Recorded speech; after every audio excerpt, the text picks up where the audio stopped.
Okay, I'm getting ready to demold this, and you'll see now that I have the mold that I just made this afternoon upside down in my vibrating table. I'm actually going to put latex in this thing because I did let it sit for a couple of hours. I had to go to the store, so that's why I didn't get back to you in the 2 hour frame. Probably like an hour, I forget. Anyway, I've been going since probably like 3:30, 4 o'clock. So with that being said, this should be nice and cured now. So what I'm going to do is I'm going to demold this, and I'll show you what's inside of this thing. All right, notice, let me get my hand over there. I got to drink my drink. My sugar's a little low, got to have some sugar. Got to have my nutrition drink. Shake it up, baby. If you're diabetic and you need that snack to keep you hung, my nutritionist recommends this right here. Lucerna. And I'll drink this, and it has very low sugar, low carbs, but just enough. It gives me what I need to keep functioning.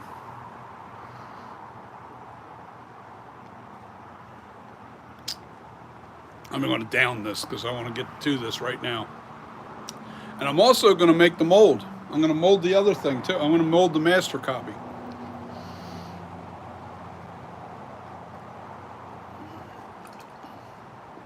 But I have to, hold on. There we go.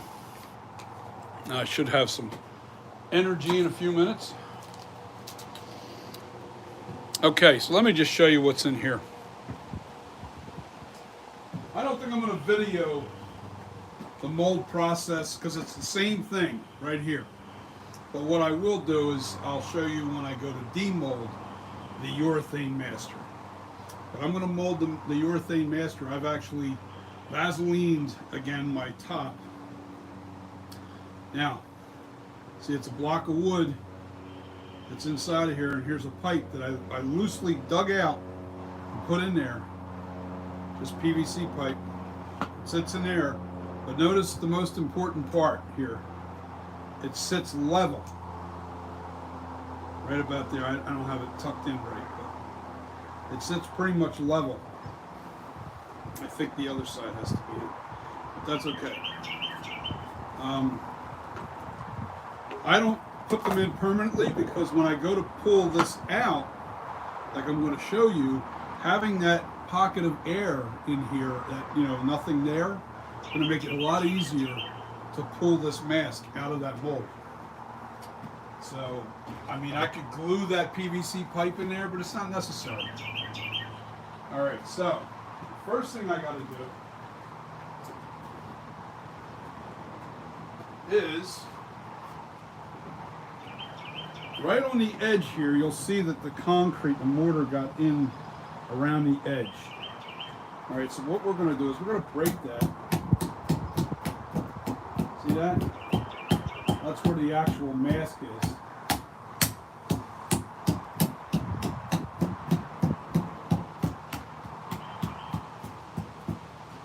All right. And I've made it so this isn't going to stick to the foam because I put Vaseline on the base of this, right around the edge of this. So it's not sticking to the foam. See that? It's coming right off. All right. I don't necessarily need to clean all that off. I can just take that mask out of there now. And you will see how that's simply done. Now, I always go from where the chin is. Here's the chin. This is the chin area. I pull that loose first. I'm going to let this stuff get down inside of here. I definitely don't want it to get inside the mold.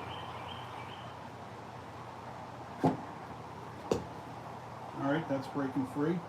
I can flip that upside down. As long as it doesn't go inside the mold, I don't care.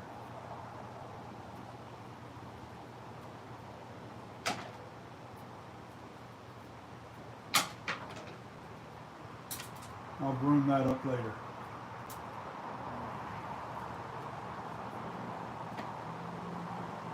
Yeah, it's not really sticking to the foam. That's good.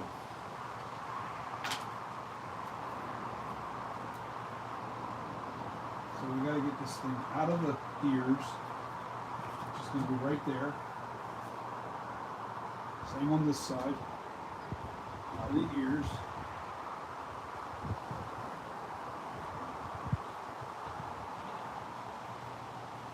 And I put my hand in here to really pull it away from the walls.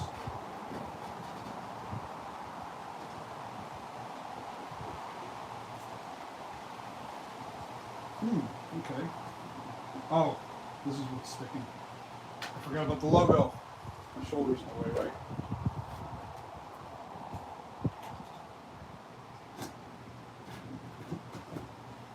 Okay, this should pretty much come out of here pretty easy now. Yep.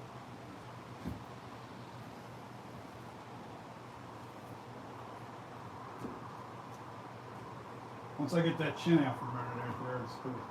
It's a home run.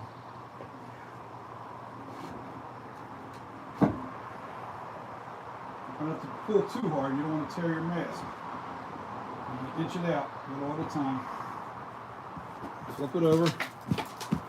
Get all the junk out of it. And just bang that all out. Now I'm going to go get my air compressor, turn it on. And I'm going to flip it upside down to get the big pieces out. But as you can see, this came out of the mold. Nothing stuck to it. Looks good. Everything's there. The details are all in the mold. I'm gonna have to flip that upside down to get the little chunks of plaster that might have fell inside of it. And I'm also going to turn on the air compressor. All right. Hold on. Give me a sec. I'm putting it back on its little stand. And I'm going to put it over here, out of the way. Let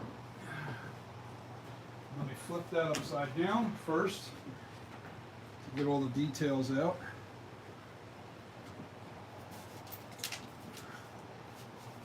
See, it came out. There was stuff in there.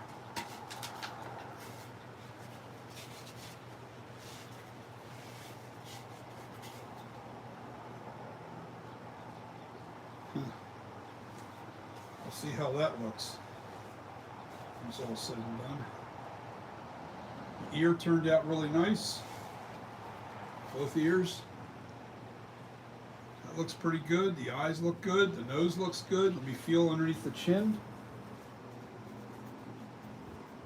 Ooh, there's a little hole. Okay, we can fix that. That ain't no big deal.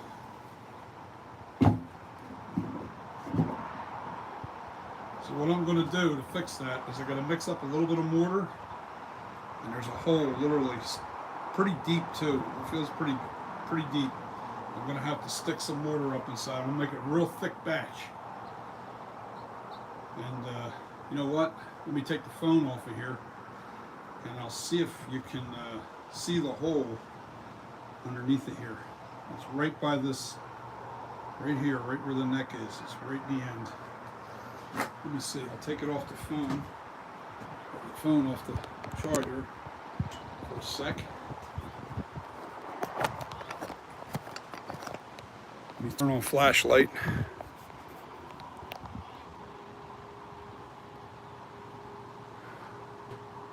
Okay, I'm back. I turned the flashlight on. No, I turned it off. Okay. Let's see if we can see this thing. See the hole up underneath? Right by the chin? I don't know. I won't be able to see that, so hopefully you could see it. Anyway, let's get you back on the hook. Who's with me right here? Anybody say hello before I put the phone back on the thing, because I got to make a little batch of mortar, real thick, and then I have to fill that hole a little bit and try to do it, you know, finger smooth.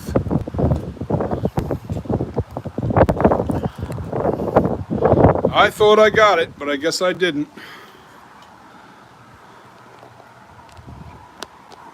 Because that's another thing that can happen when you have a chin area like that. When you're trying to put mortar up against it, the mortar can actually fall. It can fall on you and you don't know it. So from the inside. So let's make a little tiny. What was that? Seen some kind of mirror or something. Anyway, let me get a little bucket so I can make my mortar. I'm only making a very little bit. I'm making a very little bit.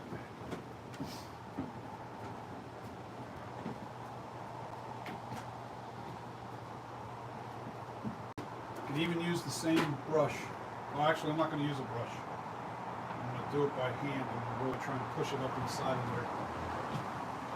I'm going to do it by hand. Give me a minute, guys.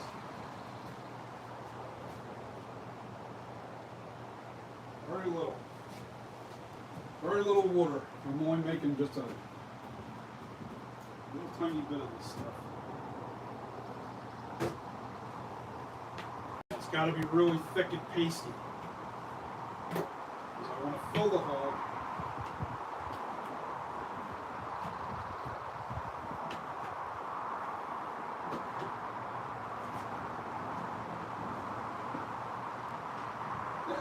You know what's cool is you're learning also not just how to do it, but how to fix it as you're going along here.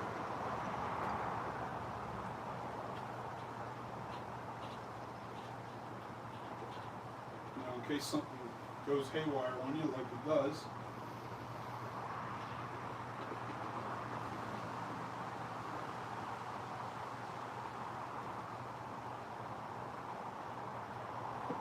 Alright.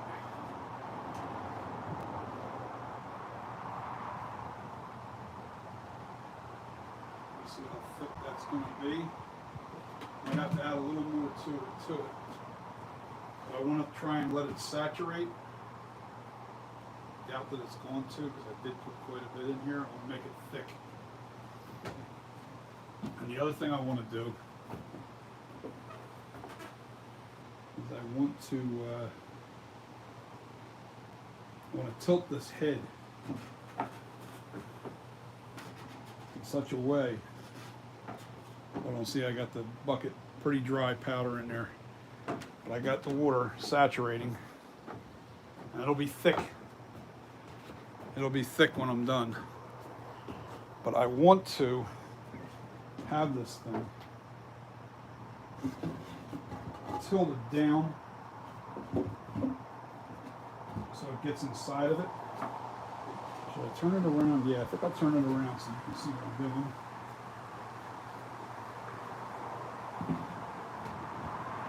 All right, so it's down. Yeah. Now remember, when it's embedded, like when you have a hole inside your mortar, it's okay because you can sand it away because that piece will actually be sticking out on the mask.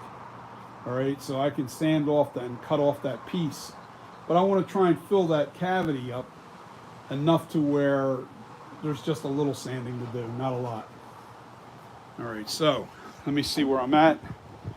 I know I have to mix this even with the powder because it's not okay.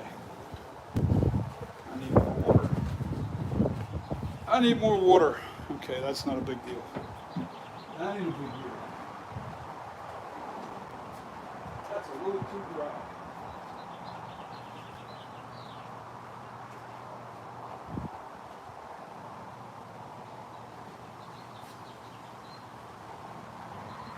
Okay, I'm mixing this by hand real quick. I'm going to sit down and mix it because I'm going to make it thick. I got to make this thick. It can't be.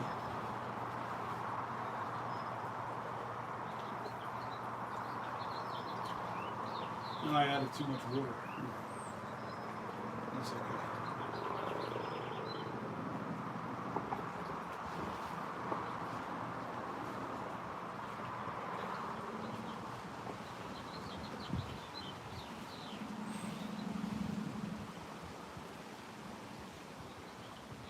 I definitely want it thick because of one reason. I want it almost like a Play-Doh because I don't want mortar getting inside or dripping or running down inside my mold because then it'll ruin the mold. All right, so I have to add mortar plaster to this. No big deal. No big a deal.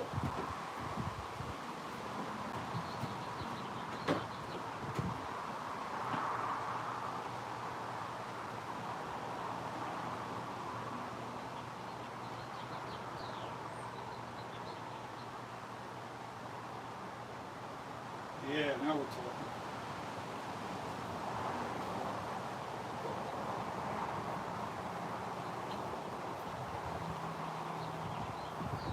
Yeah, that's where I want it, right there. Right consistency. I made too much, I know I did, but I don't know how deep that hole is. So, I don't care. I have a local guy that I can get my Ultra Cal 30 from. I don't have to mail. I don't have to get it in the mail. And it's perfect.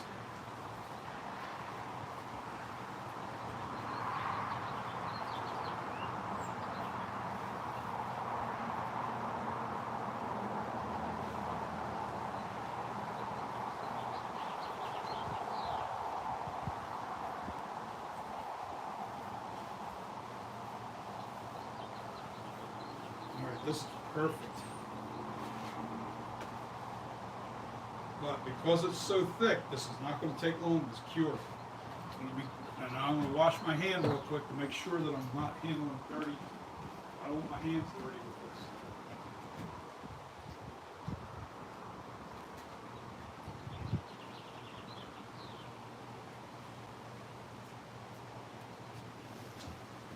Okay, I'm going to take a chunk of plaster out of here.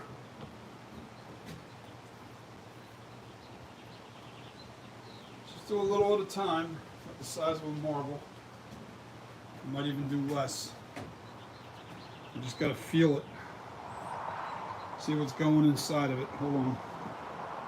Find the hole first. There we go. Oh yeah, it's a pretty deep hole. Keep putting it in there until I don't feel like I can put any more in.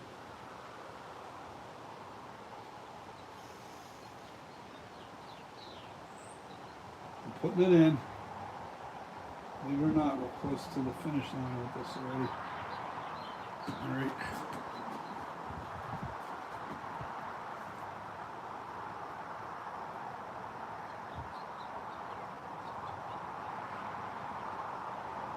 Remember,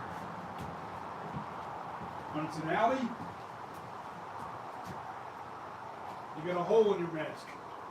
If it's an innie, you got a bulge in your mask. So we want an innie for sure. We don't want to make this so it's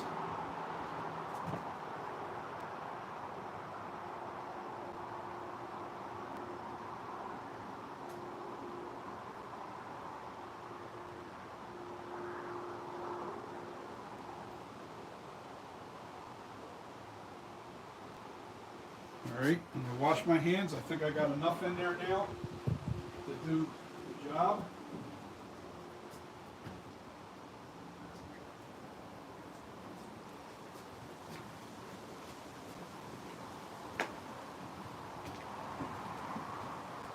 And I got to make sure there's nothing on the inside of this that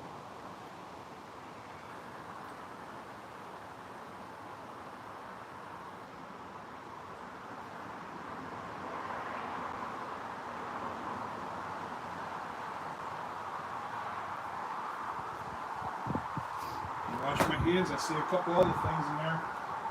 I ain't digging too much.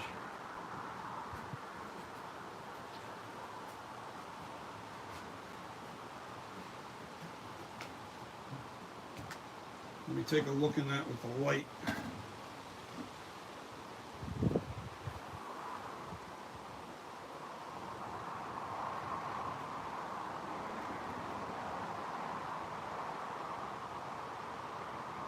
Not too bad, but what I can do is I can take a little tiny chunk of this mortar make a little tiny nose.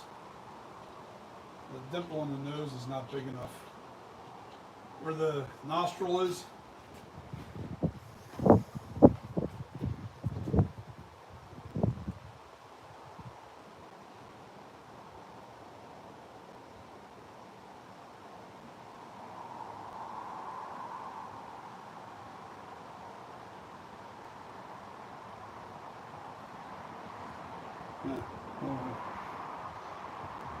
a lot less. Just need to put a little on there, not a ton.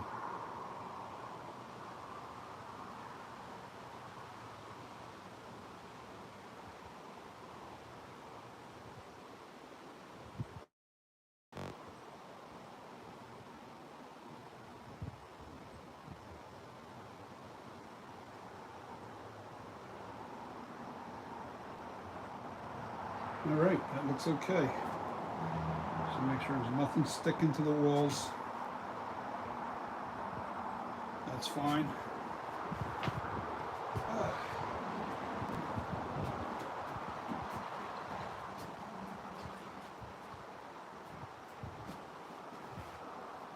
All right, let me move my chair over here.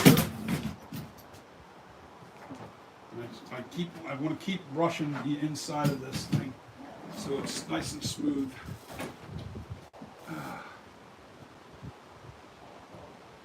Just gotta get it smooth.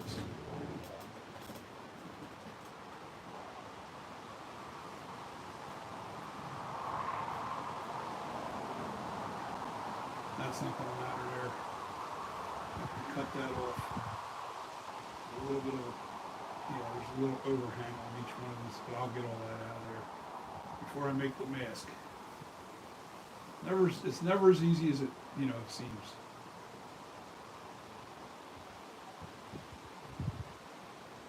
Yeah, see, all right, I know what it is. That's that gap that I left around there, so I know where the cutoff is on the mask. That's good. Ears look great. Eyes look good. Nose is good. Blow that nose out real good. It's got junk in there, but that's all dry stuff that's in there.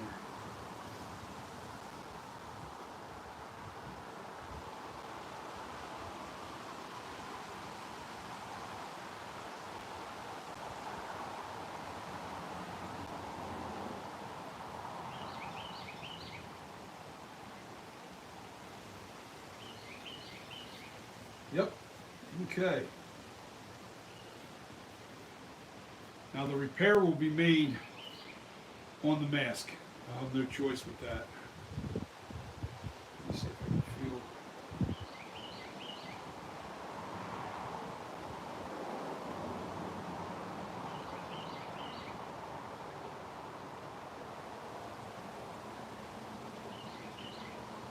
And that's already setting up pretty nice now too.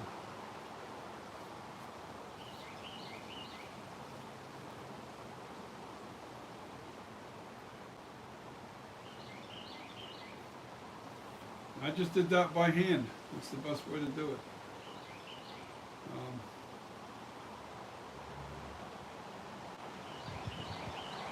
I do want to flip this around.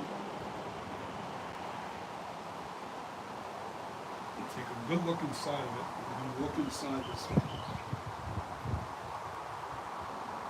Okay, I see where the 78 got a little air bubble in it too. The number 7's got a little air bubble. I'll fix that on the mask. Can I though? That's the thing.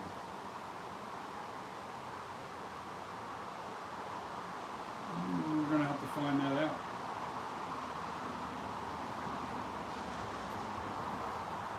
Oh yeah.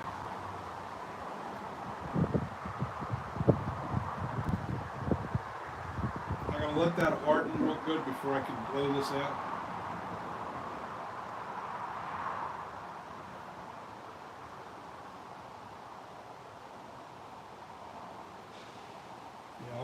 I'll be able to sand that out.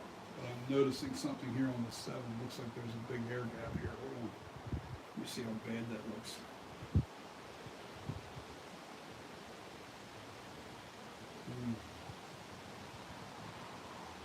No, we'll fix it. We'll make it work. I'll make it happen.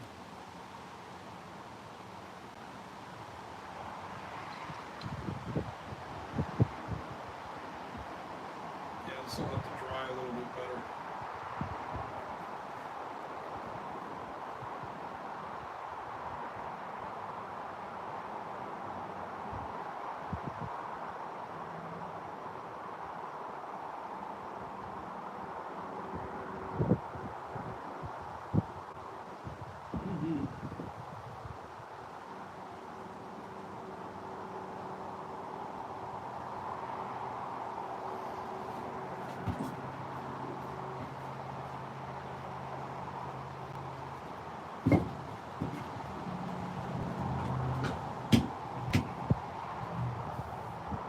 Now the next thing I got to do, once that hardens up a little bit,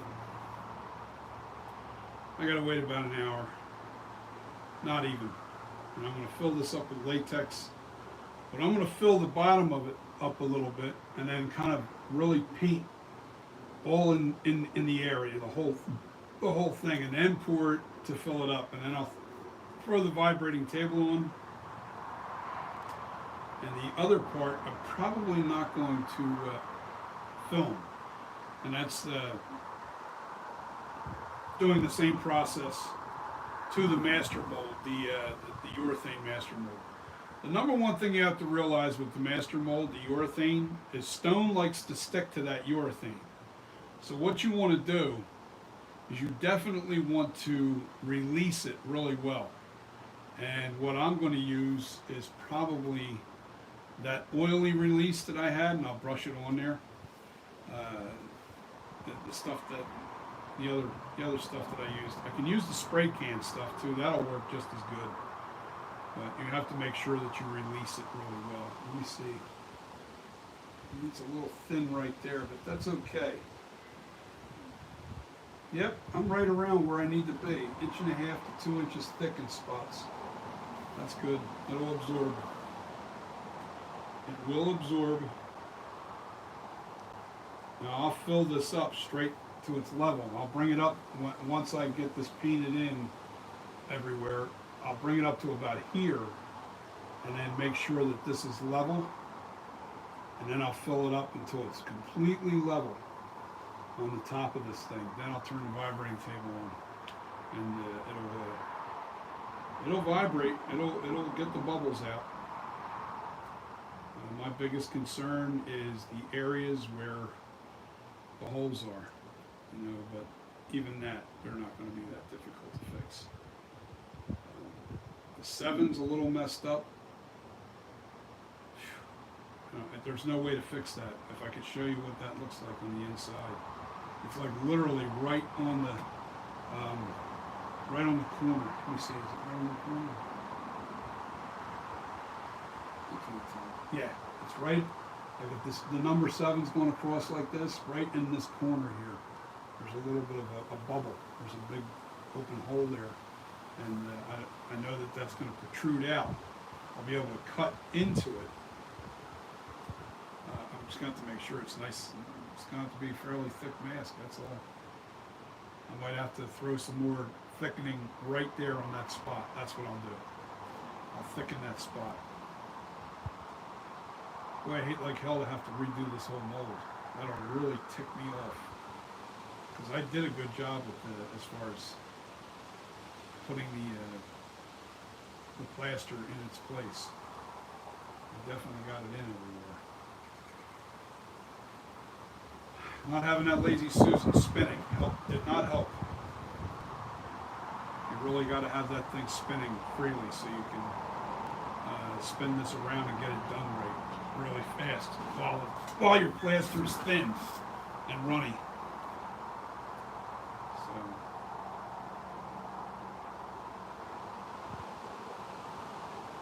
I'll fix it. Don't worry. Figure out a way. I always do.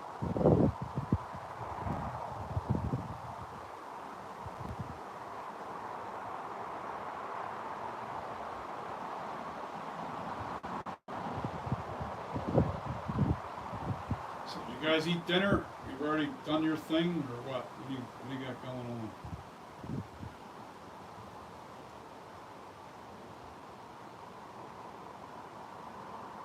I got to turn on my air compressor and blow this out real good before I can even start doing latex in it. I got to make sure there's nothing inside of it. You don't want any dirt in there at all, especially laying on your surface. It has to be really clear and clean.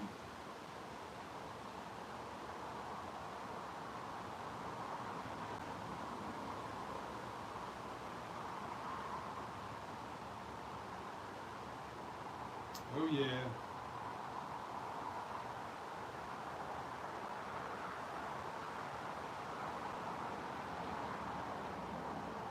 See, what I'll do, just to be on the safe side, is I'm going to do the 2-hour thin mask. I don't want to do a thick mask. But once I pull this out of here, where the patchwork needed to be done on the mold, I'm going to paint latex onto those spots and thicken it up right there from the inside. And then what I'll do is when I go to sand it, it'll be thick enough in those spots I don't have to worry about it going through the mask. So I may end up making another mold before this is over. We don't have to video that. I've already shown you what it is. But I gotta get that. I gotta get a better Lazy Susan. I need a smaller one and one that's more like steel, so it doesn't warp. I don't want any. I want a metal top. I don't want anything that can warp. The wood warped and it's stuck. It won't move anywhere. So now it'll come free, but it might take a week for that to release.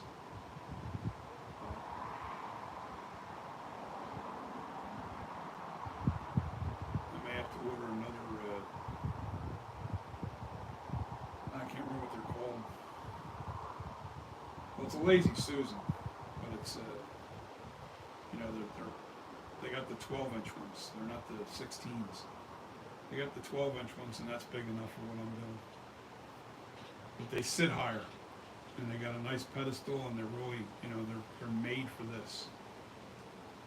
So I don't have to worry about it.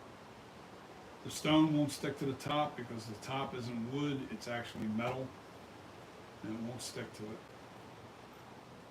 Stone don't like sticking to metal.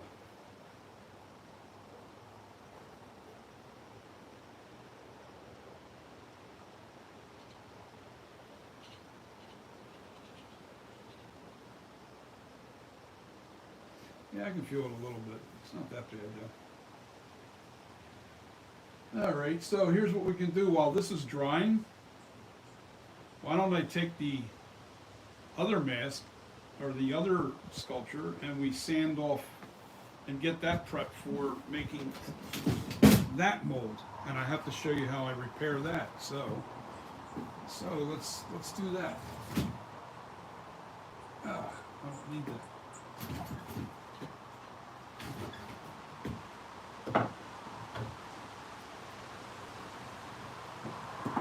I don't need that part. I just need this. All I need is the mask, or the master copy. And then we're going to go over there to my other chair, where I normally do this, and we're going to grind it in the spots that needs to be done.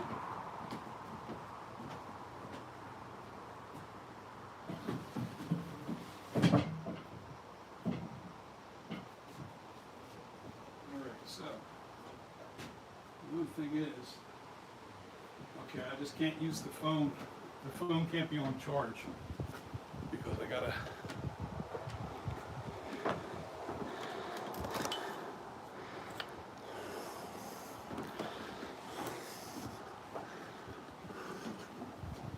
Okay, we're going over to the other chair.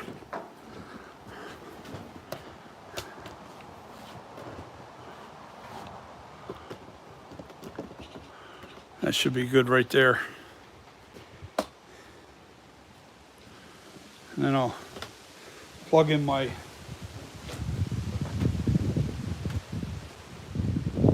Dremel into there, where my phone was plugged in. I had to sit down. Don't mind my ugly legs, my old ass legs. And we are going to start dremeling. Ooh, this is perfect. The sun's at the right angle. I'm picking up all the shadows. All right, we're going to use, now I have a felt tip on this. All right, and I don't want to go crazy. I want to see how this reacts.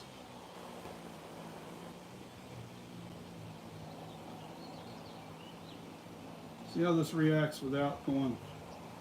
Yeah, in some spots I'm going to have to go harder.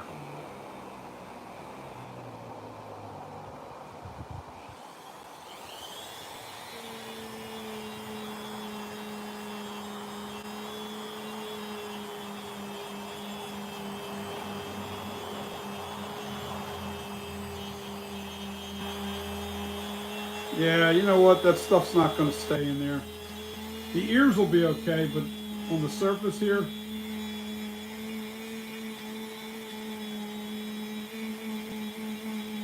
but that's okay because that's a hole that's inward into the rubber. That'll become a little bubble sticking out on the inside of the mold, and all I have to do is sand it off. So.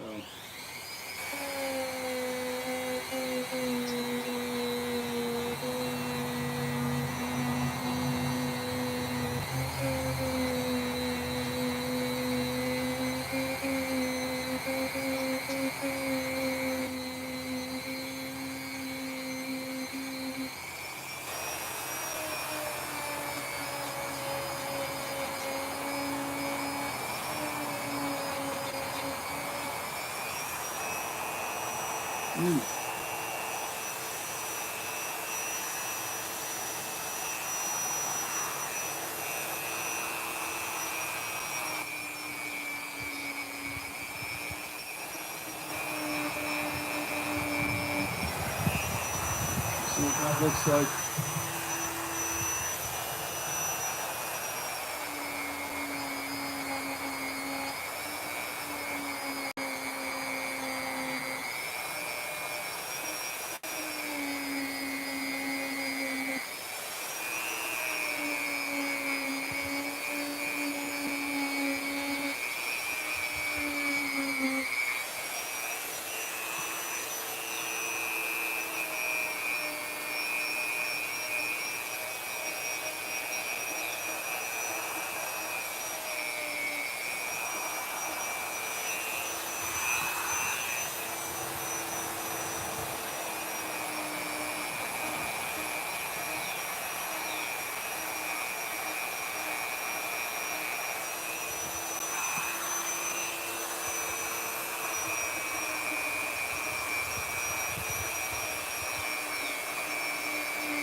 I'm barely touching that.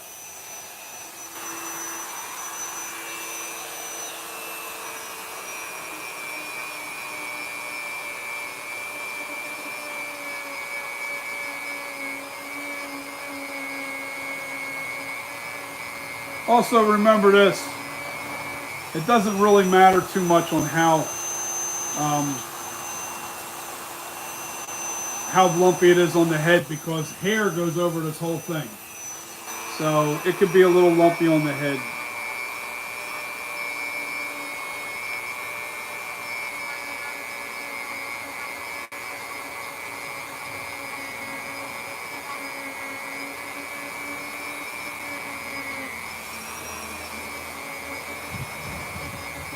Yeah, see, that's not going to stay in there. The reason why the ears are staying in place is because there was literally a flap there, and there was a big cavity in there, and it literally went in and locked in on the inside. Where this on the surface, it's just not going to be deep enough. You need to be able to really have a surface to grab to.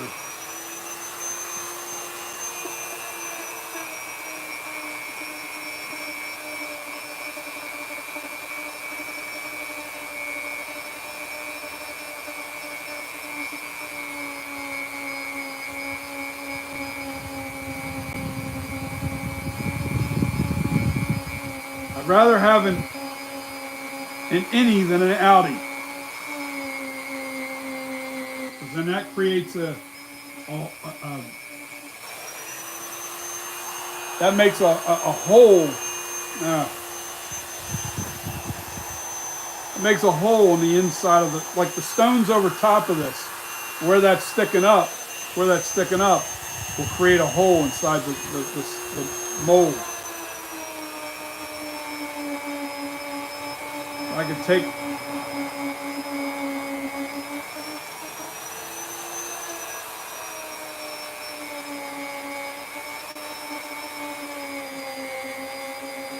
I just don't want a lot of it sticking up, so.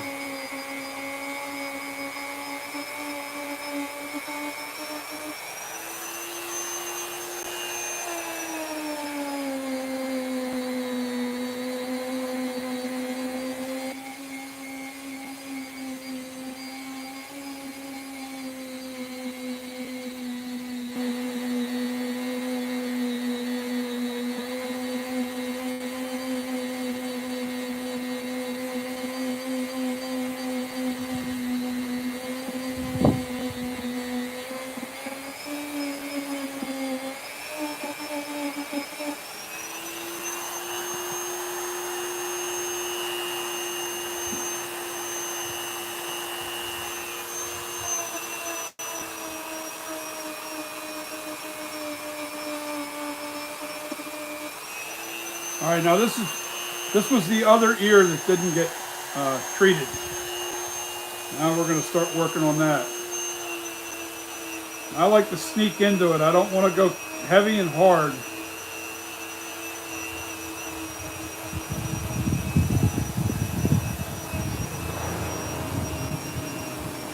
I don't want to deform the ear. I want to round it off.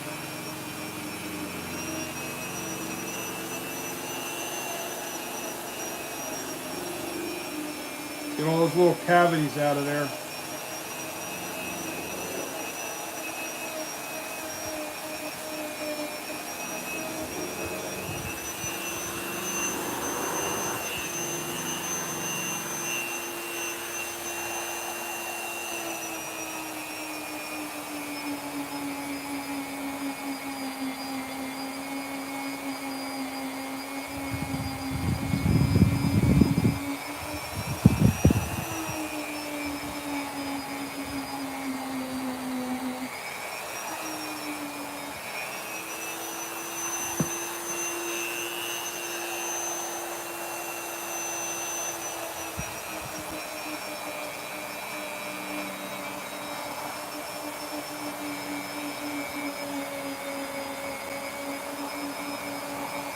What I'm doing is working the surface area where you see it.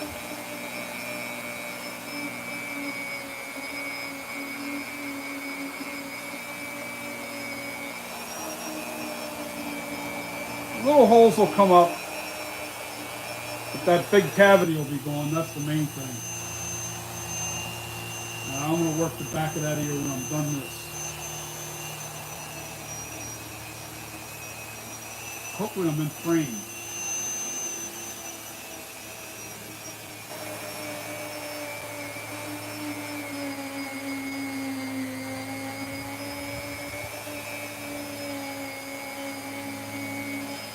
Yeah, that rubber's so thick into that ear, I'm not going to penetrate into it where, you know, there won't be a big cavity in there, so.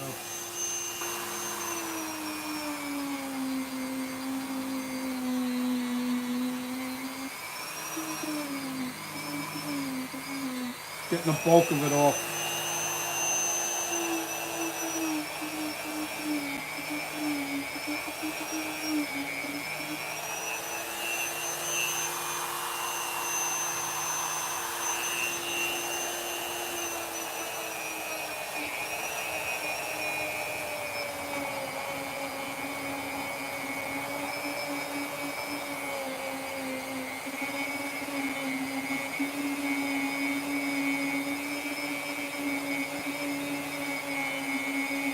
Now, this won't be perfect, but it'll look decent.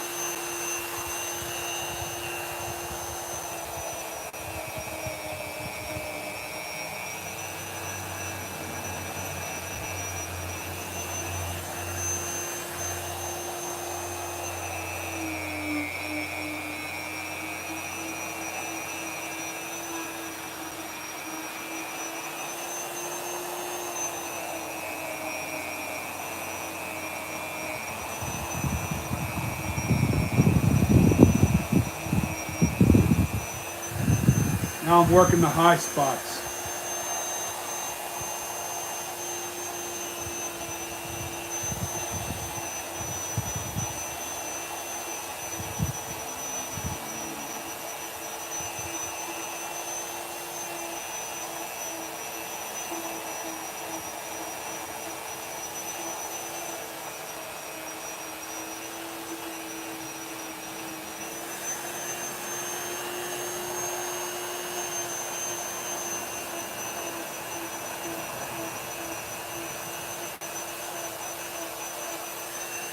It'll come together, you'll see.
I'll take a good look at this once I get done.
I'm even sculpting with a rotozip, or not a rotozip, but a Dremel.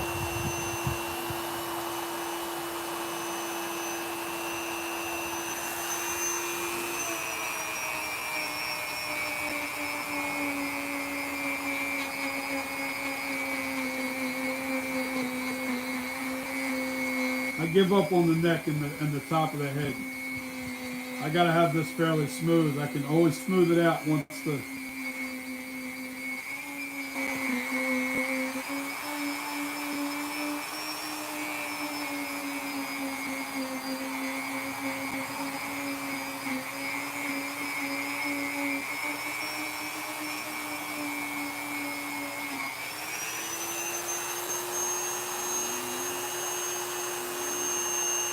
yeah, I can always smooth it out after I get the majority of it done.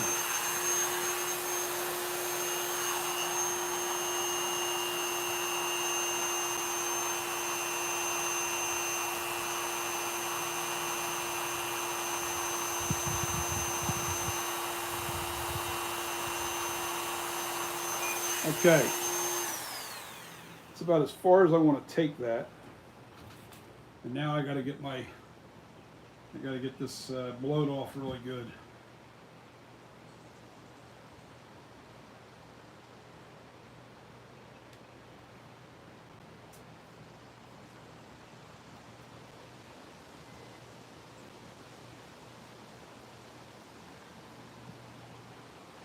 Load off, and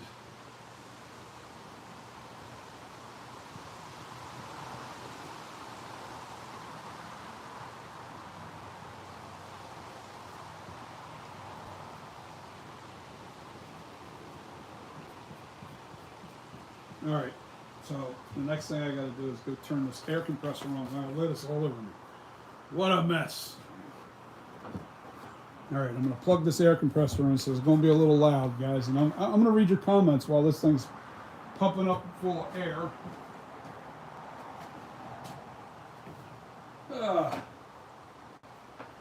Getting some stuff done today.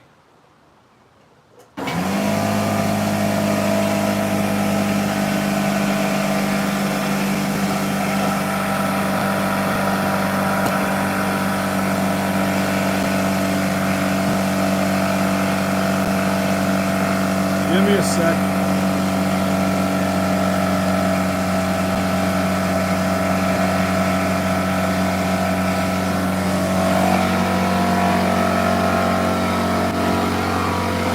Let's read your comments.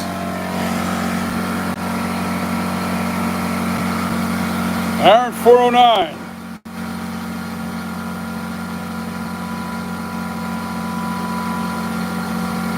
Yes, I do. Aaron, I do a one-piece mold. I'm going to do a one-piece on that. And what'll happen is, I hope you can hear me. I got a pipe shoved up inside of this, right? I can always take that out of there. I can always take some of this cushion out of here, you know, as long as I leave enough to where I can put the pipe back in. And then that'll collapse in on itself enough to make a one-piece mold. I'll be able to do this, yeah, with no problem. See, I can push that in and be able to demold it. So we'll let that pump up real good so I can blow this off, get all that particles of rubber off of that.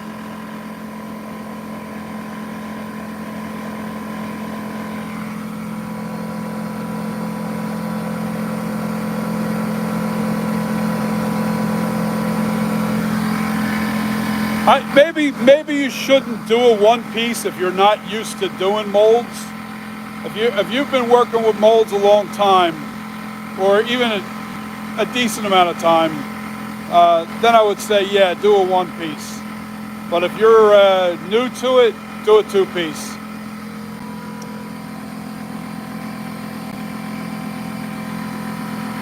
All right, I got my, let me go get my other end of the nozzle. I thought it was over here with me. It's not, it's over there.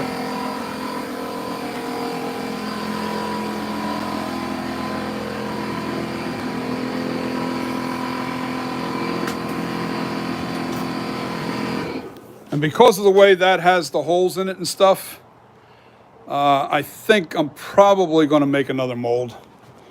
That has to be right. I don't want to have to spend, you know, an hour fixing issues. I think what I'll do is I'll make sure that I have a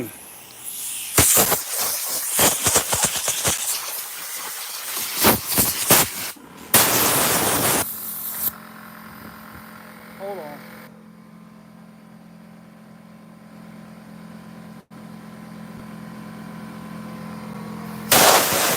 Phone.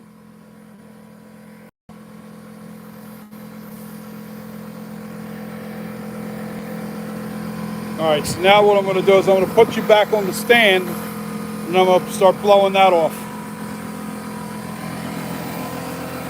And every time I let some air out of this thing, that compressor's going to fire back up.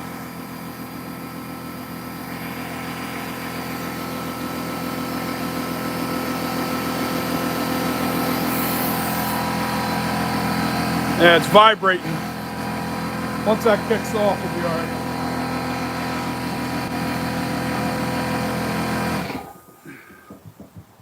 And hopefully it doesn't kick back on anytime soon.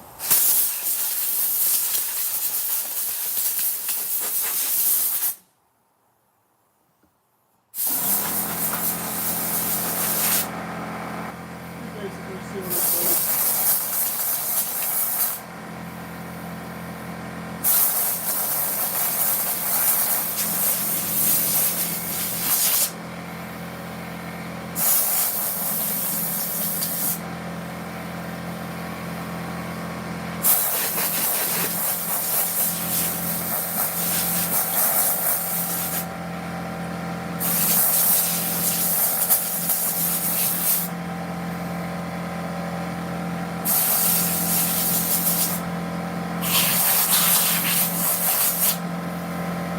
Make sure it's really clean.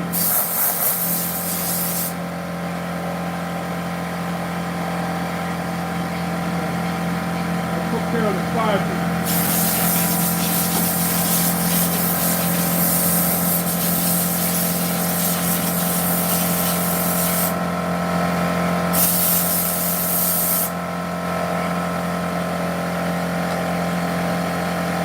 Let that kick off.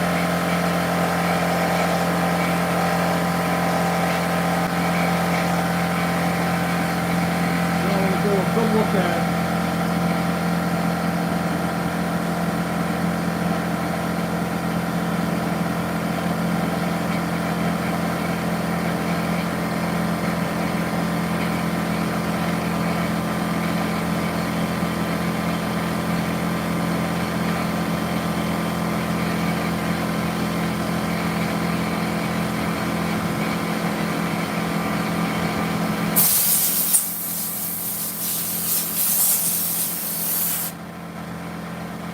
Everything I see on here now is basically okay to leave.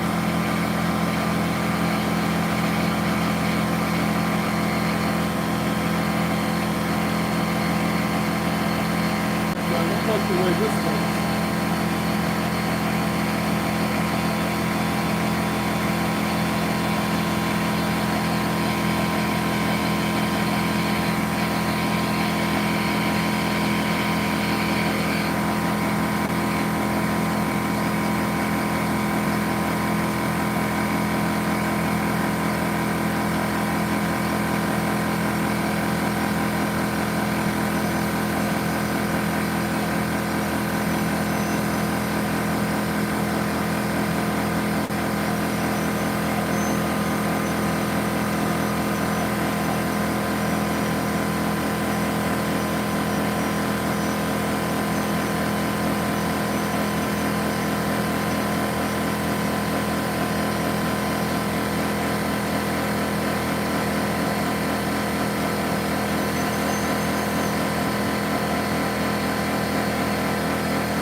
That looks a little better. Yeah, that looks okay. A little rough spot.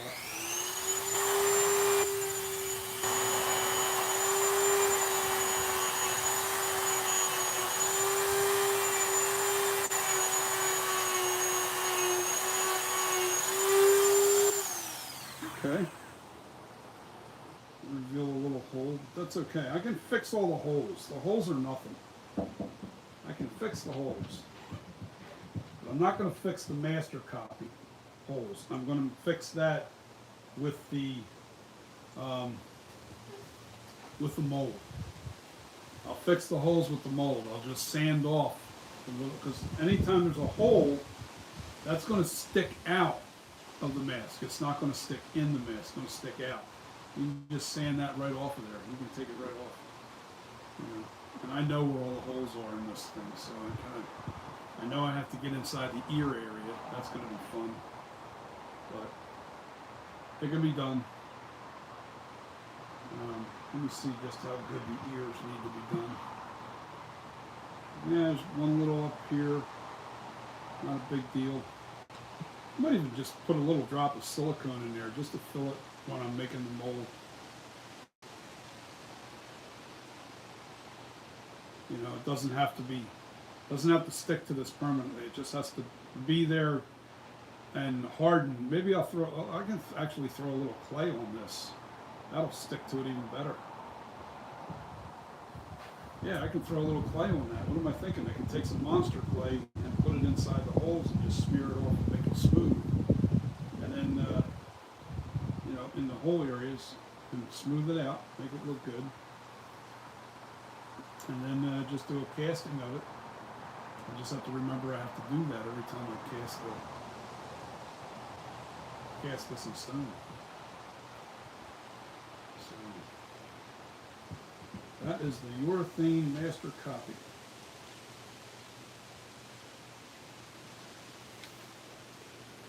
And it is a big beast.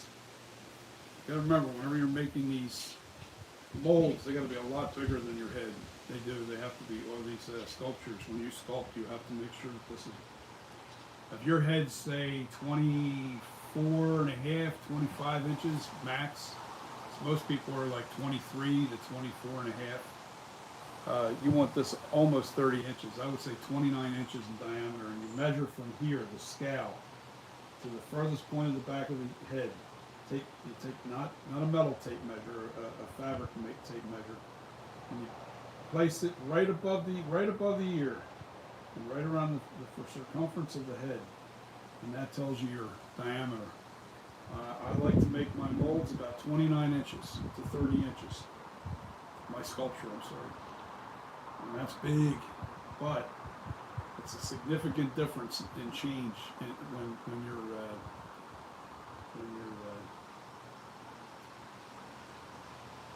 when it shrinks down. You know, this new mold that I just did, we're going to put a latex in here right now. While we're here, might as well do it while we're live. And I got to go get a chip brush because I got to brush it into the spots before I go and do that. So I'm gonna let me go get the chip brush that we need to finish that job. I'm gonna blow out inside that thing real quick and then I'm gonna disconnect that. I gotta make sure that there's no dirt or dust inside that mold. I'm going to do that, and then I'm going to move the phone back over to where the other mold is.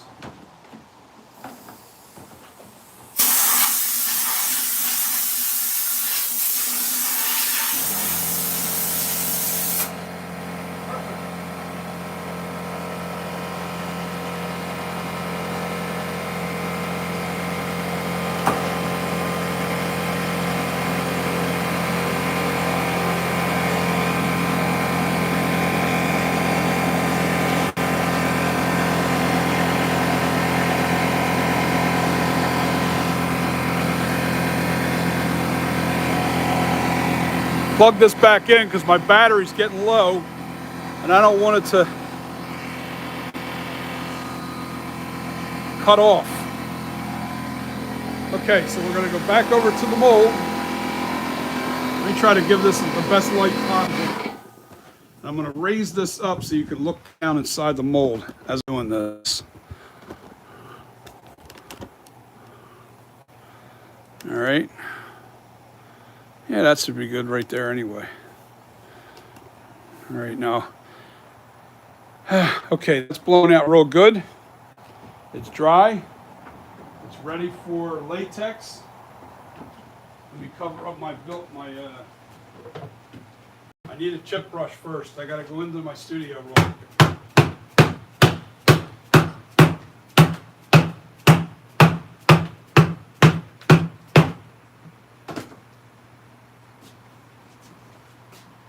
Okay, let me go get my chip brush first because I got to pour a little bit in there and then slosh it up against all the areas.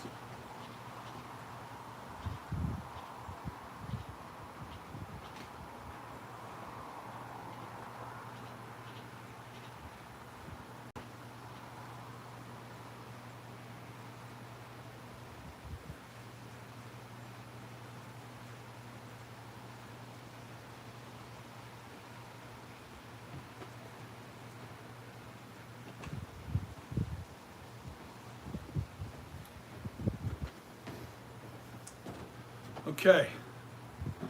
All right, so what I'm going to do, I got my chip brush sitting right here. I'm going to pour some latex in there, just a little bit, and I'm going to slush cast it. I'm going to get it all over the place. I want to make sure that the latex is all up inside the ears and all the crevices, the little areas that drive us crazy. Places we can't reach.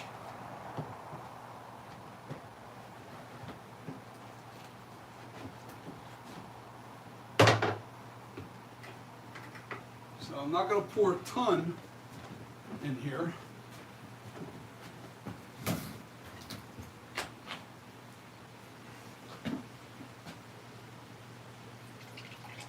That should do it. Put this back. I'll just leave this here for now. Okay. Get my chip brush. Well, first I'm going to slush it around on the inside.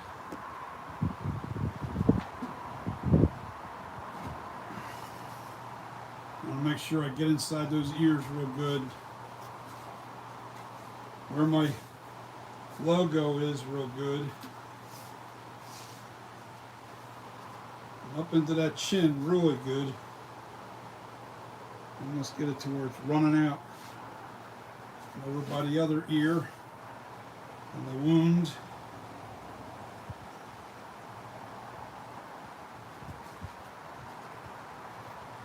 See what I'm doing? I'm slush casting. This is slush casting. All right, now I pretty much have that slush casted. But now I'm going to fill it up with the latex. And I got to make sure that this is going to not rocking back and forth on me. Hold on. I'll do it this way. Here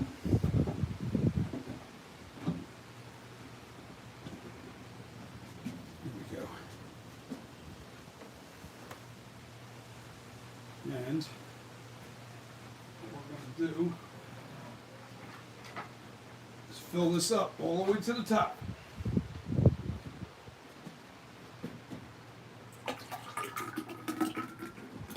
Now this is called dwell casting. Almost to the very top. I left a little bit of room so I want it to be level.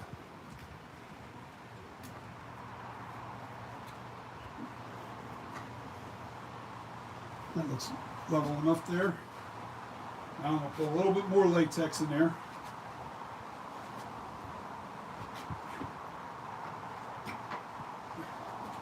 This is going to dwell for about, oh, that's enough right there. All right, I'm going to put this back over where the lid is. Hammer that back on. Definitely keep your latex covered at all times. Don't let it sit out at all.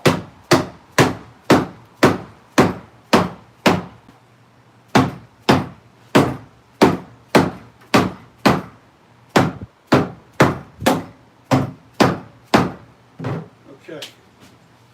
Now, I got to turn on the vibrating table, which is going to make some noise. But you're going to see some bubbles coming out of this thing as it's vibrating. I already have it plugged in.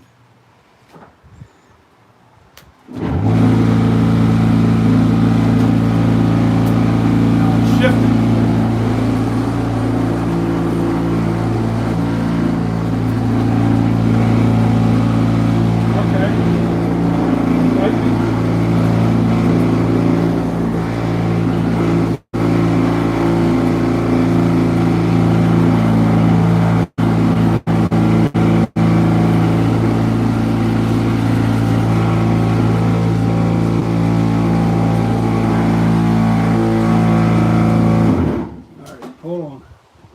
I gotta get this to where it's not gonna fight me. I'm gonna have to stick some wedges in there.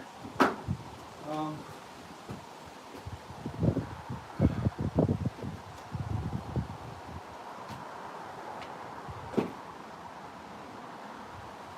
I like to use the chip brushes.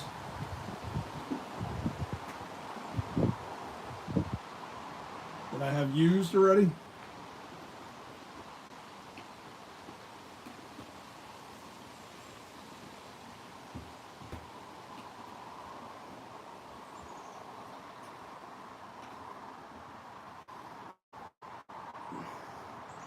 There's one. And there's two. Now that probably won't move. Again, hopefully. I got to come up with a better way to hold the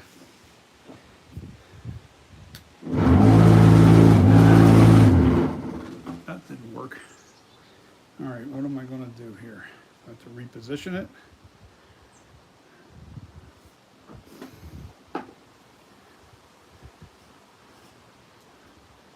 Let me see if I can reposition this just a little bit. Sometimes the shape of the mold can mess you up.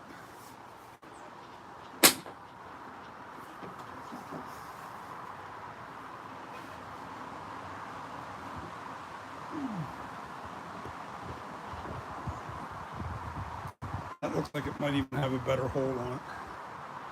Let's see, we'll put it on low this time. Because I really got to get this running so it doesn't... Wow. It really wants to shift. Okay, what am I going to do here?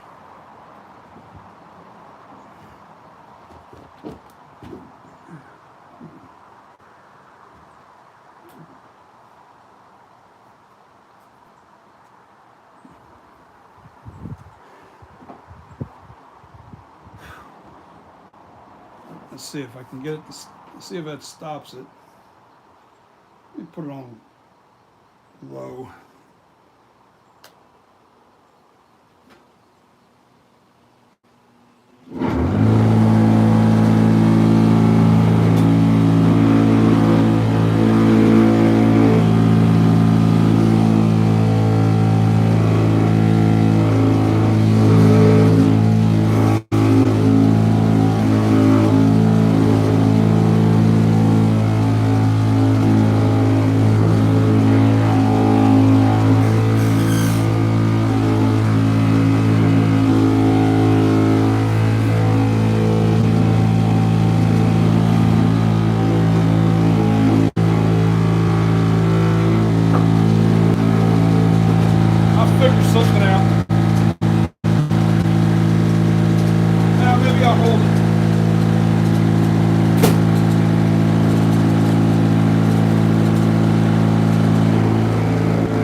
with a better system anyway. Try not to touch these wood because that's what's shaking this.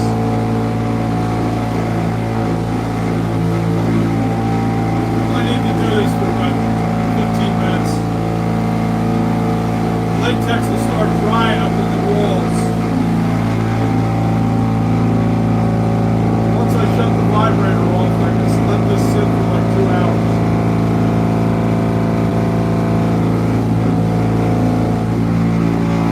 And I usually stop the vibrator when I stop, and you'll see another one develop.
don't recommend doing it the way I did here. I got to figure out a better way.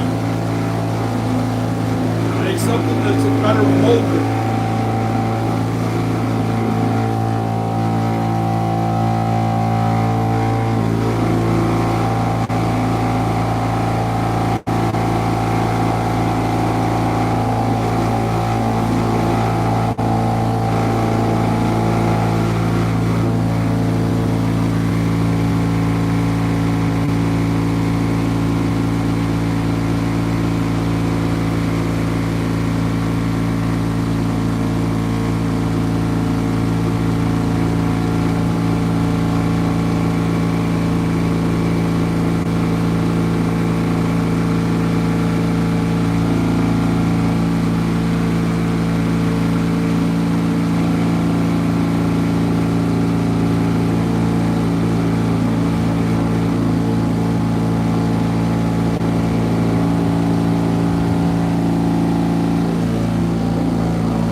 Okay, I think that's good enough.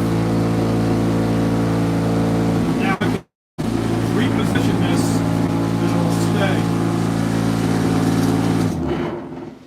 stay. Now I can reposition this and it'll stay.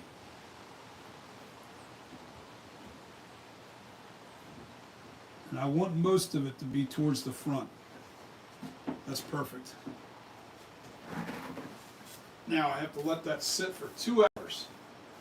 And it's close to, I'm guessing it's about almost 8 o'clock because I can tell by the sun. Let me see.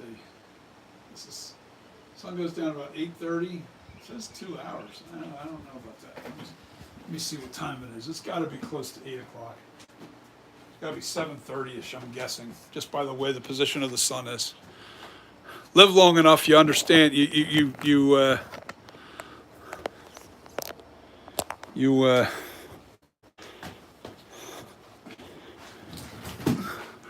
All right. So a little trick I've learned is if you can fit your 2 fingers, the horizon's like literally right here, right where that deck is. If you can stick that, it says 2 hours of sunlight left, about an hour and a half of sunlight. I'm sorry, maybe an hour. No, an hour of sunlight. It's 1 finger. It's 1 finger to the horizon. 4 fingers is 4 hours. 1 finger is 1. 2 is 2 hours. 3 is 3 hours. And that's all you have to do is you put it in the, like if the sun was over here, there, and then so on. You count your fingers and that'll tell you how many hours. Pretty interesting, huh? My education helped you out a little bit. I went to school for oceanography, marine biology, marine environmental, and we learned survival tricks and, survival tactics. We learned all that stuff. Damn if I want to use it, though. Not at this age. Man, it'd be a rough life trying to live in the woods these days. Anyway, let's see. What do we got on? Let me get the stuff off my finger. I don't want that in there. Now I'm gonna let that go for 2 hours. What are you saying here, Aaron? Aaron, if you don't mind, I'd like to ask a question. You already asked me that. I answered that already. Okay. Anybody else want any kind of questions? Have any questions on what I'm doing here?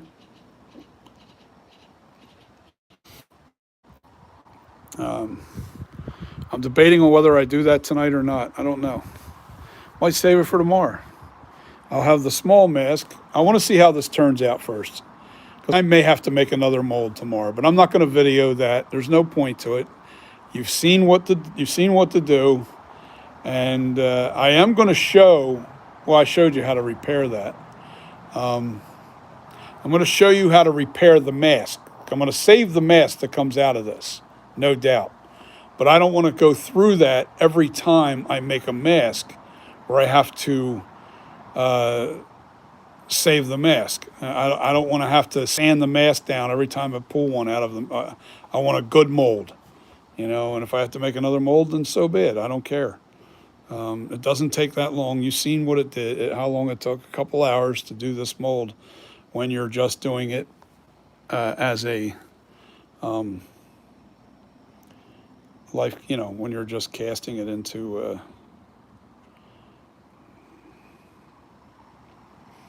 So, it doesn't take long. Any questions, guys?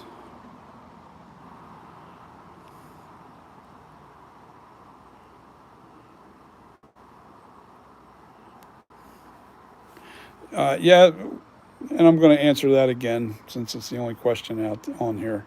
Yes, you can make a one-piece mold with urethane masks, but my advice to you is if you really don't have a lot of experience, I don't have a ton of experience, but I have just enough to where I trust myself. And that doesn't mean I don't make mistakes. I just made one here. Um, what it comes down to is you have to be comfortable knowing that you're going to succeed. And my advice, more than anything, is really learning how to. I'm going to say, knowing the timing of the mortar, knowing how fast it dries, how fast it sets, how much time you really have to work with it. When you really master that part of it, everything else gets pretty easy. So, if you're trying to make a thicker casting to like fill in the chin, like I had to do here, but what happened was, and I felt it happen. I didn't say nothing on the thing, but when I put my hand up underneath it there, when in the very first stage, I felt a piece drop off. I thought I pushed it back up, but I guess I didn't. I guess it still stayed collapsed. So it's tough to do. It's a tough scenario. I think from now on, whenever I do the chin area, I'm going to make sure that it's hard. At least have a hard barrier on the chin. I don't want to try to fill that while it's wet. I want to get a one coat on it nice, let that stiffen, and I'll work around the entire everything else. And then when I come back to it, I can add more mortar to it, and it'll stick to the mortar really nice. It won't collapse. So anyway, yeah, let me check the time here real quick. No, we don't want that. Yeah, see, it's dropped down pretty low behind the trees. I can see where it's at. It's just a little shiny bright spot right there. Yeah, we got about 20, half hour at the most of light before that drops down behind the horizon. So I'm going to say around 8. I'm not going to wait till 10 o'clock, no, because it's already been in there for about, I'm going to say since 7:30, 7:30, 8:30, 9:30. 9:30 tonight, I'm going to dump the rest of that back into the bucket and let that cure for a couple days before I pull it. Because you don't want to pull it out of there too soon. Because if you do, you got a really floppy mask and it can really, it just doesn't. You want it to cure within the mold, stay in the mold for a couple days. Some people pull it within a day. I like to leave it for like 2 days. It has to be pulling away from the walls. I see it shrinking up around away from the walls. Then I'll take the mask out of there, and tells me it's pretty much ready for powdering. Yeah, that's another thing. Make sure you powder the inside of your mask before you pull it out, because if the walls touch each other on a newly poured mask, even if it's sat for a day or two, they'll stick together and you'll never get them apart. So always add some. I use cornstarch. That's all I use is cornstarch. I brush it in with one of the chip brushes, and from there, you know, it's the way it is. Yeah, I got to figure out a way to make this so it doesn't It won't. I need it to vibrate. So you got to be careful. I can't put like foam in there or anything because the foam won't. It'll stop it from vibrating significantly, and we want it to vibrate. We want that action, and even holding it down the way I didn't like holding it, but it's doing okay. All the bubbles came up. I kind of know the latex kind of cures against the walls within, I want to say, about 10, 15 minutes. You'll have a thin layer of dried latex up against the walls of your mold on the inside. And you got to remember, it dries from the wall inwards. It doesn't dry from the inside out. It goes from the wall towards the middle of the mask. But the maximum thickness that it will dry is about an eighth of an inch. I want to say an eighth of an inch is about as thick as you'll ever be able to make any mask. And the reason why is because it dries to a certain point where the moisture can't escape because of the thickness of the latex. It won't absorb any more moisture to a certain amount. Once it gets to a certain thickness, then you can leave it in there for a month and it still ain't going to dry. Well, maybe not that, but you'll end up with a solid piece of latex inside your mold. But if you left it in there, whether it be 5 hours or 10 hours, it's not going to change the thickness of the mask. 2 hours is all you need for a mask like this. And I'm going to say I'm going to dump the rest out at 9:30. I'm going to dump it out and then leave the rest cure in there for a couple days. Now, maybe tomorrow, late tomorrow, that's what I'll do. I'll wait until tomorrow night before I pull that mask out. But that's only if I see if it's pulling away from the walls. If I can see that it's shrinking up and the mask is trying to escape the walls, then I'll pull it out tomorrow night.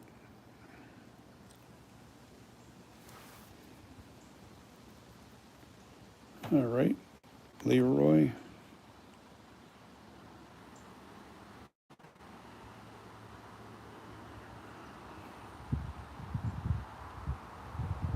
All right, guys, I think I'm going to call this a night. I was going to do that. Maybe I will. I don't know.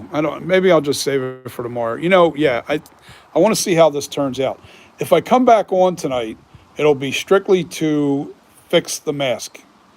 And then if I don't like the way it looks, I'm going to remold this.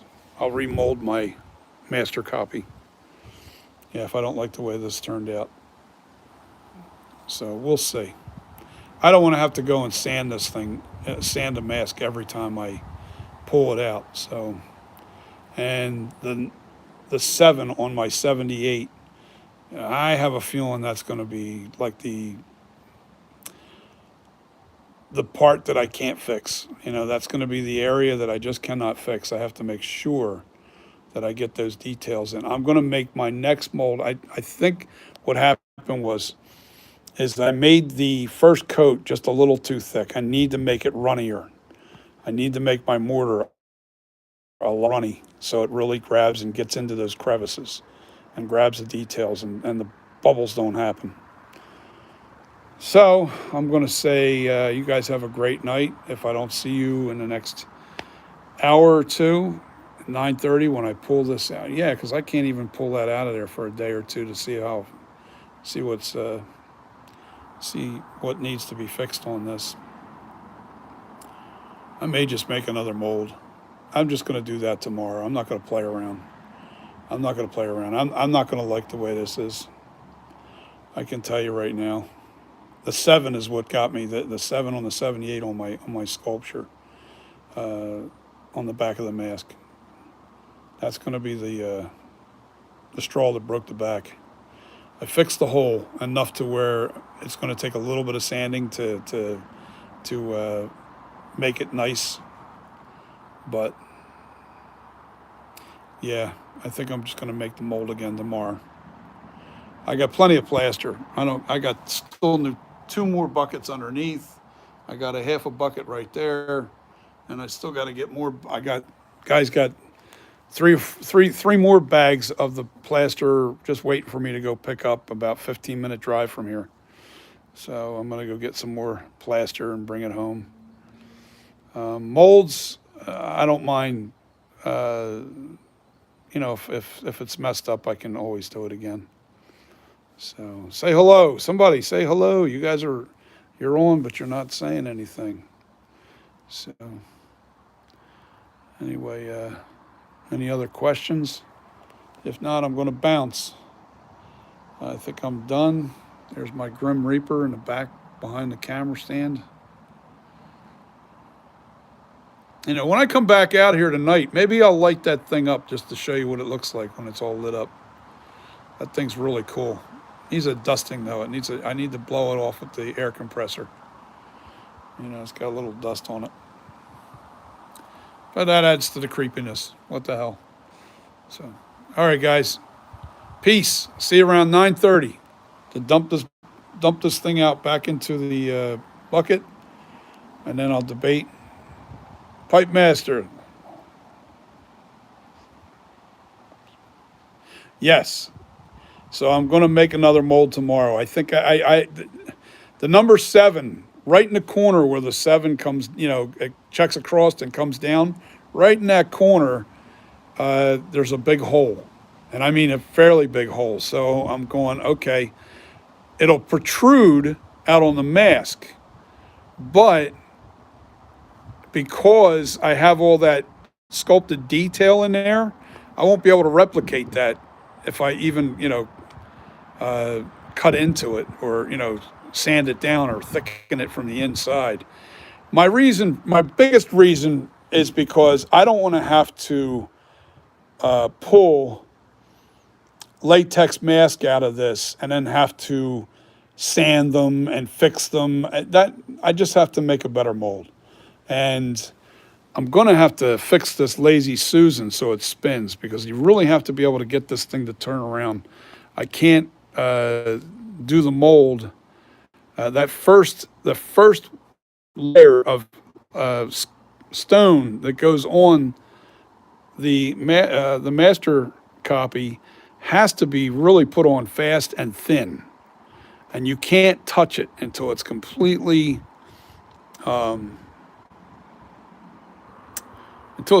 dry. You really can't mess with it. You got to get that first layer on really good and make sure it's well covered, and then you start adding on the extra plaster.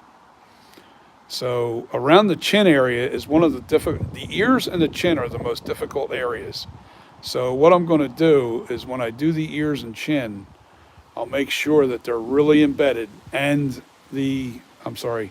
ears, chin, eyes, and where the logo is in the back. You got to make sure that the details are really pushed into those areas. And then I'm going to be back on here at 9:30 tonight because I got to dump this back out. I'm going to see how that turns out. I can't touch this for at least 24 hours. It's got to stay in the mold. But tomorrow during the day, I'm going to be back out here making another mold. I'm going to make this guy again, and I'm going to do my master. I'm going to do both of those tomorrow. Maybe I'll film them both. Maybe I'll do them at the same time. No, taking on too much there. Do one at a time. One at a time. I don't want to make that amount of plaster. That's a lot of plaster in one shot. And you got to do. I don't go any more than 24 ounces of water at a time, and then I add my plaster to it, and it almost fills that bucket, that little bucket that I had. It almost fills that to the top, just by putting 24 ounces of water. I think I'm going to use the bigger bucket right here. That's the one I've been using. I'm going to use the bigger bucket so I got room. I can thin it out if I need to. I'm just going to make it thinner. I'm going to thin the plaster out a little bit more, make it a little bit more runny. and get a nice coat on the mask. Oh yeah, we'll get it done, and it'll be right. You got to remember, it's been a year since I made a mold. It's been a year. I can't do this stuff in the wintertime, so it's been since last summer when I did the mold. It was in June too. I did a mold in June. I think I did another one in July. But I got to make sure these molds are right. If the molds are nice, then I can really make some nice masks. You don't have to worry about any of the bubbles, any of the holes, any of the. I don't want to have to sand anything. That's the whole purpose. I don't want to have to spend more time on a mask than I already did. So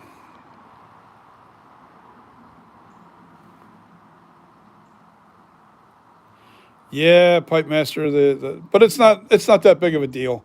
I can still salvage this mask. It's going to depend on whether that number 7 on the back of where my logo is, 78. If I don't know what that's going to look like, I have to see how that looks. I have to trim it. I don't know what it's going to look like. So until I do that, then I'll debate whether or not I want to use it. So we'll see. We'll see what it looks like. And I could sell it as a defect 78. That'll be cheaper. But you're only talking about the logo on the back of the head. And it's only the corner of the 7, right in the corner at the top. You know, where the 7 goes like that and then down, right in that top corner is where it's messed up. And there's a hole there, so we'll see what it looks like.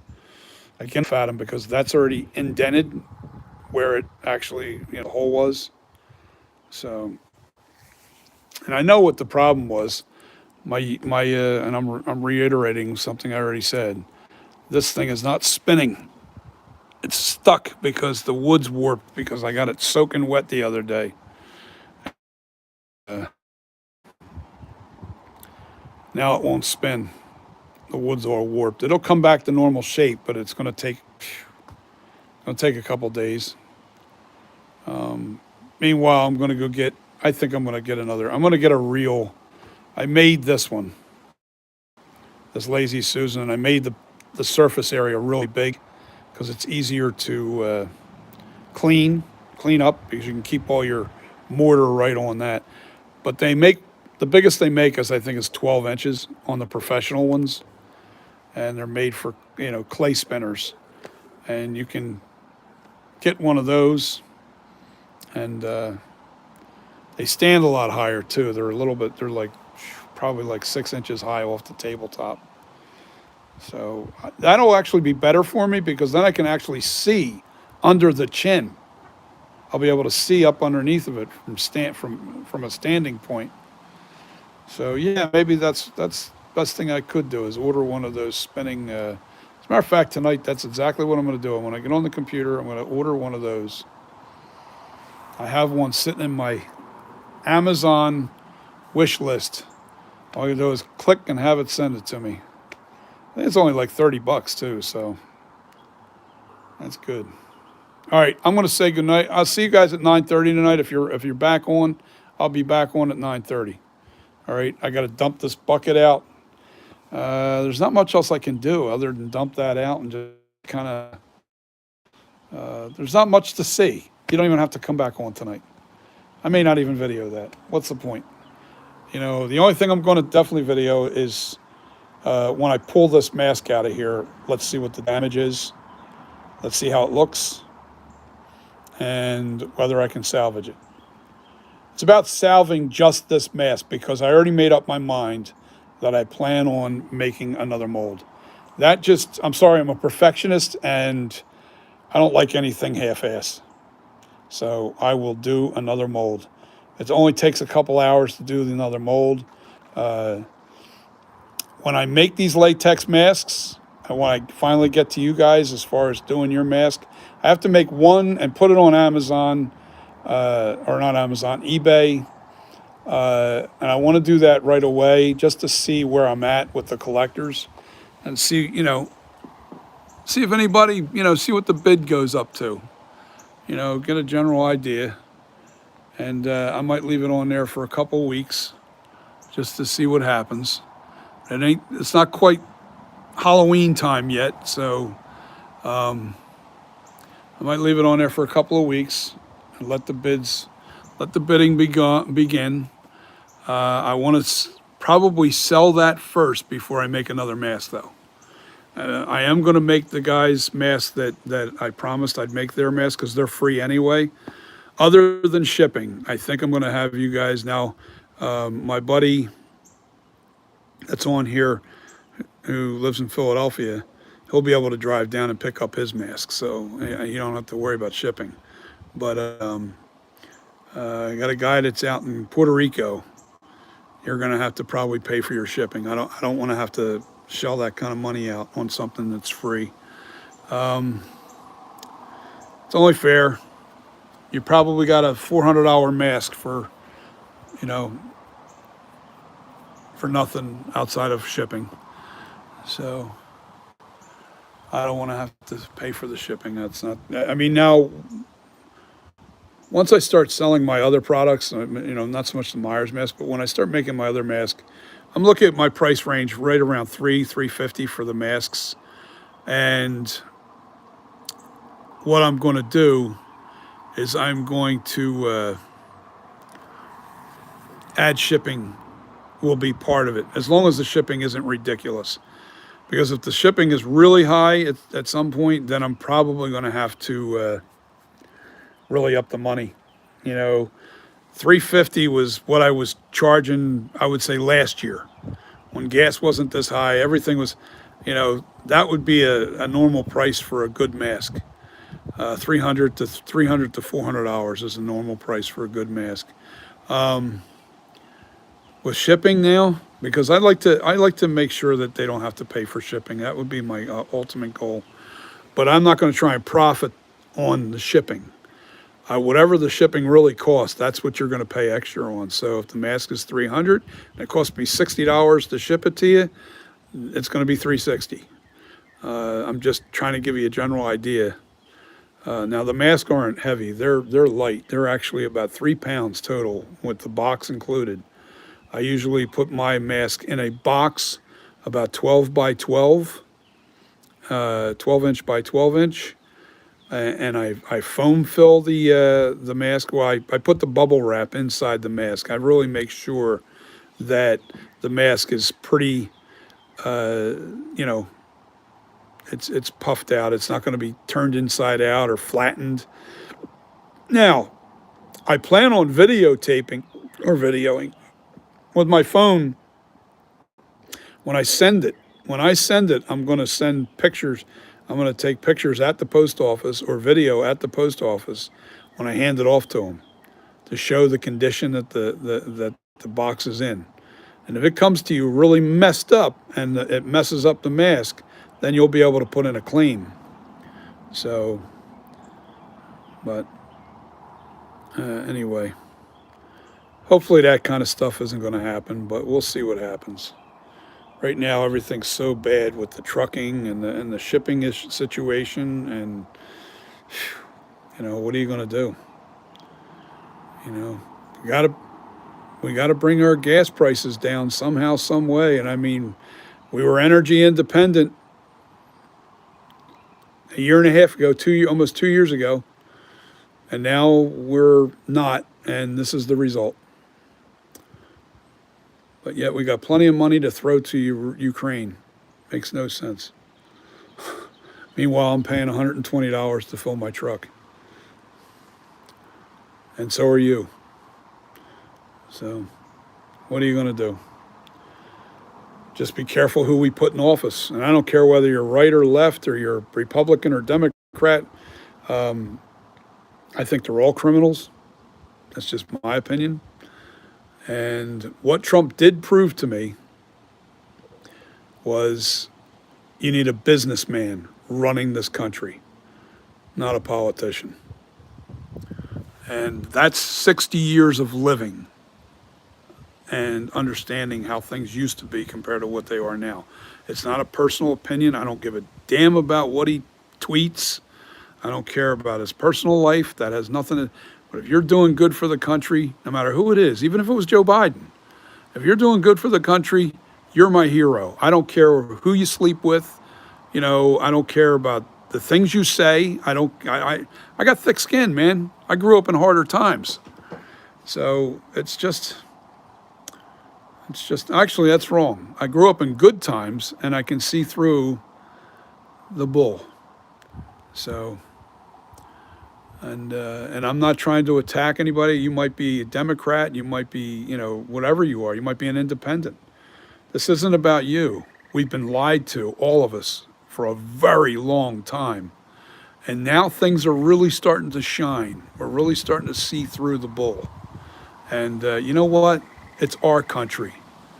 It's our country, not the politicians' country. It's our country.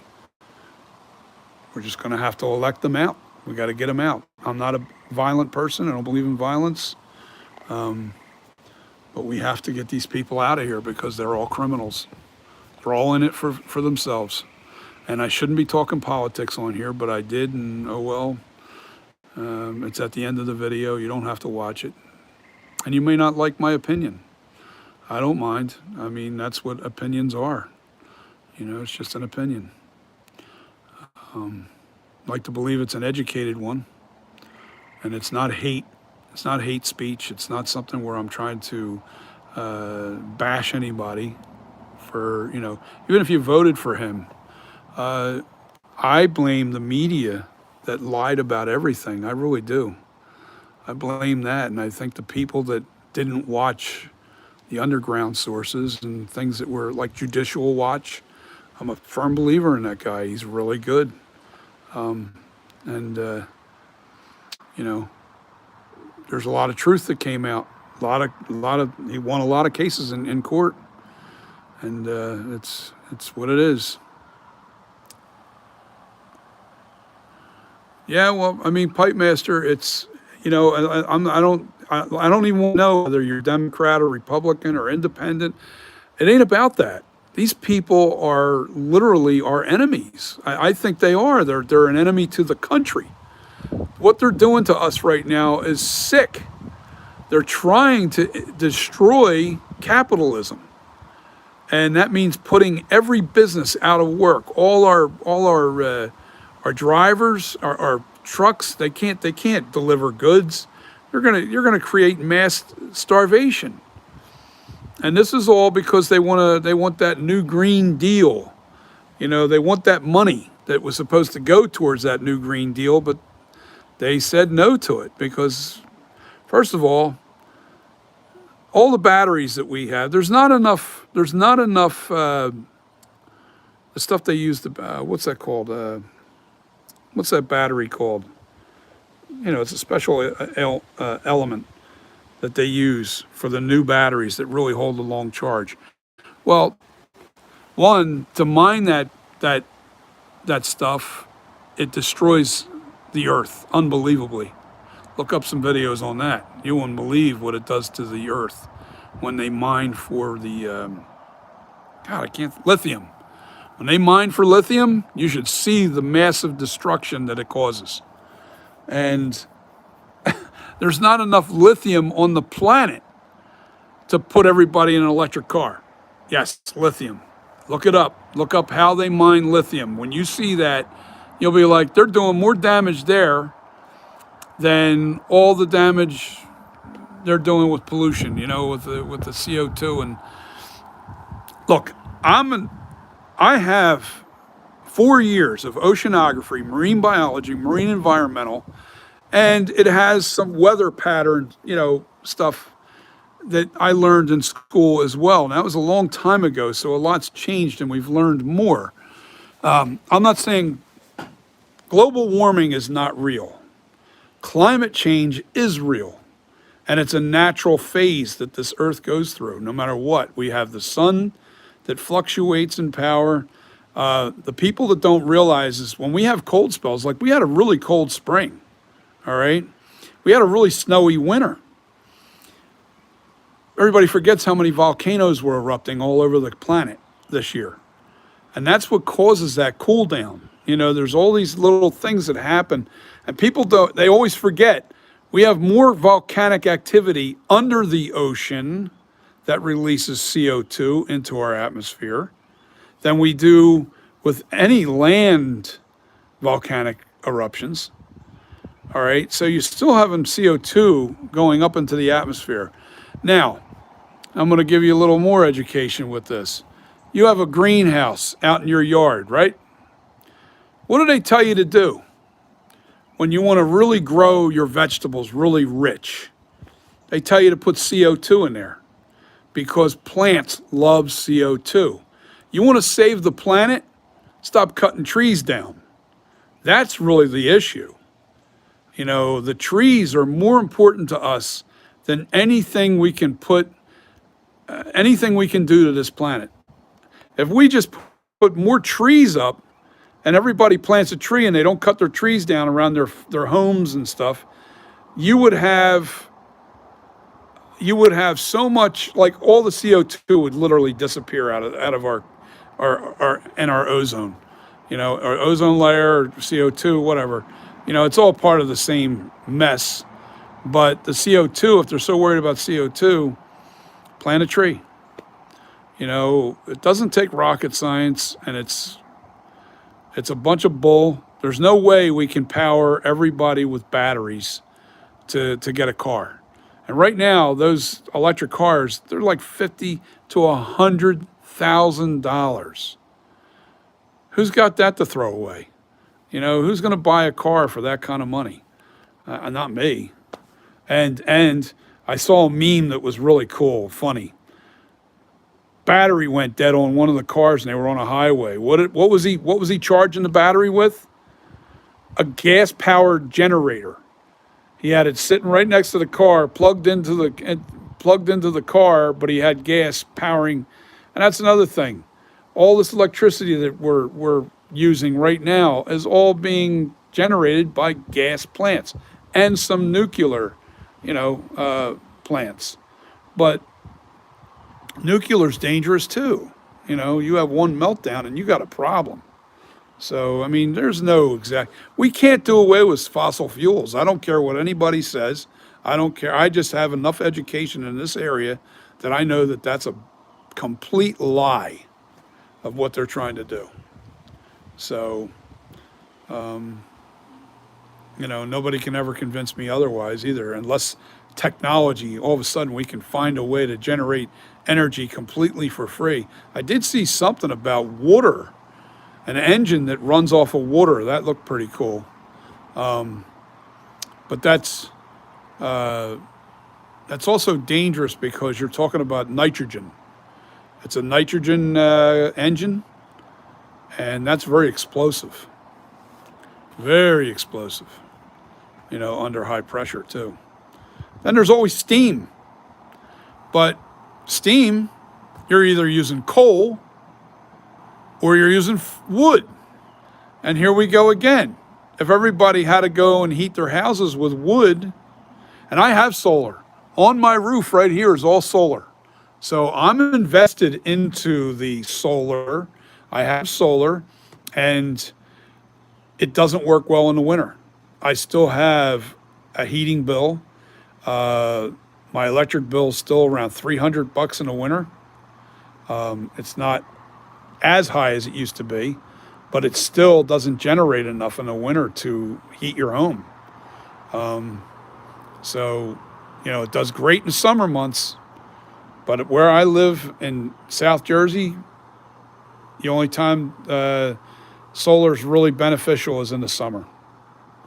Spring and summer. Fall, once September kicks in, man, we start losing generation. It generates a lot less. So I have solar, so nobody can tell me how it works. I know what it does. I know what it's capable of.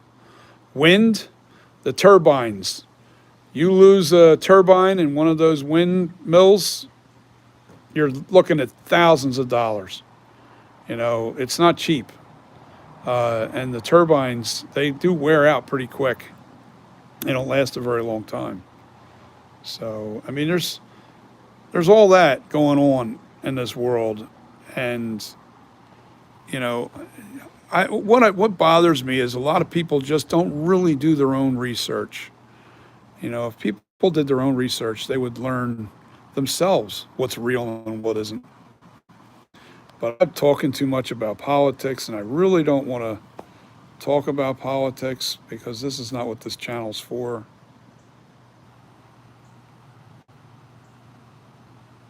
Yeah, lithium, that was. Yes, I'm using mohair on the masks. I like the mohair a lot better. Yeah, I'm using mohair. Yes, I'm using mohair. I've got an order of it coming. I have some, but it's really washed out and straightened, and I like it. I like it curled up a little bit.